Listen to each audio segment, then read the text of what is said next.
program has been closed captioned for the hearing impaired. Hi and welcome to JChannel News. We have a very special March break edition today. 5 Korean teachers have joined us at St. James this week. 3 of them are here to talk to us about what their experience has been like so far. First up, we have Miss Cho joining us today. Why did you decide to come to Canada? Several reasons. First, as a high school teacher in Korea, I really wanted to know about the high school students' life in a foreign country.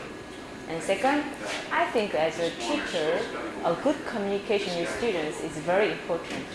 So I wanted to experience a good communication with foreign students too. And thirdly, I think I like traveling. And last but not least, I think not only learning but also teaching is a challenge. And usually I like a challenge. And as not native speaker of English, teaching something to native speakers of English students is a big challenge. So I like that kind of big challenge. And last but not least is I like traveling, especially abroad. And I think I would like to add this point too. Right now, I'm really enjoying the communication with Canadian students in classes. And the students that I met so far are so cooperative with me, especially Korea's class students and English class students. So I want to thank them for their cooperation. Okay, that's all.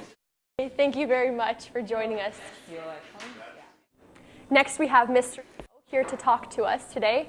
What are your thoughts about Canada and its educational system? All right, my first impression on Canada is, this country is so spacious compared to my country, South Korea. Our country is so densely populated. And I think this country is so clean and nature friendly. But our country, the nature is so much developed, so a lot of pollution we have. Next, I think this country is multicultural society, so they can express a lot of things to each other, and then they can share a lot of things to each other. But in a country, I think Korea is just one culture. I mean, unique cultural society. There is a big difference, and I think Canadian people are so kind and they are so considerate. And sometimes they have tolerance. Our Korean people, I think, in my opinion, our society is so competitive. So, in a sense, we are more selfish than Canadian people.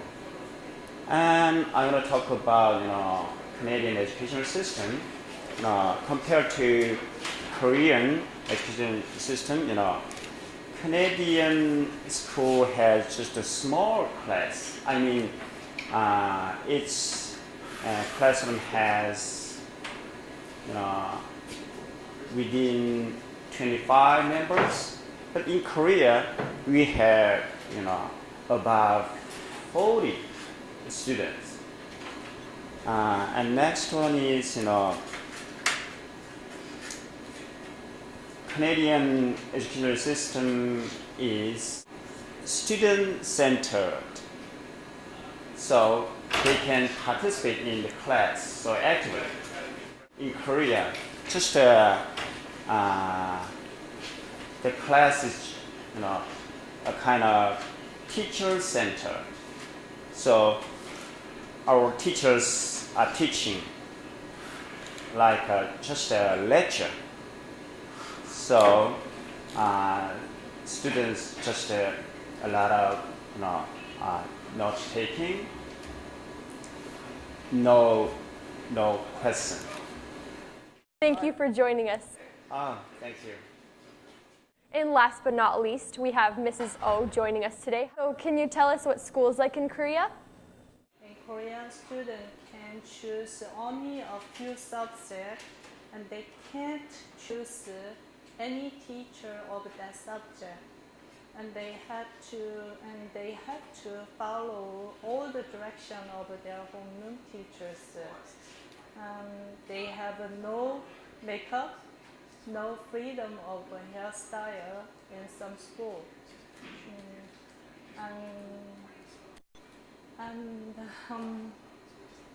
Almost all the high school students should stay at school until 9 o'clock p.m. for their self-study. So it means the Korean education system is so strict and tough.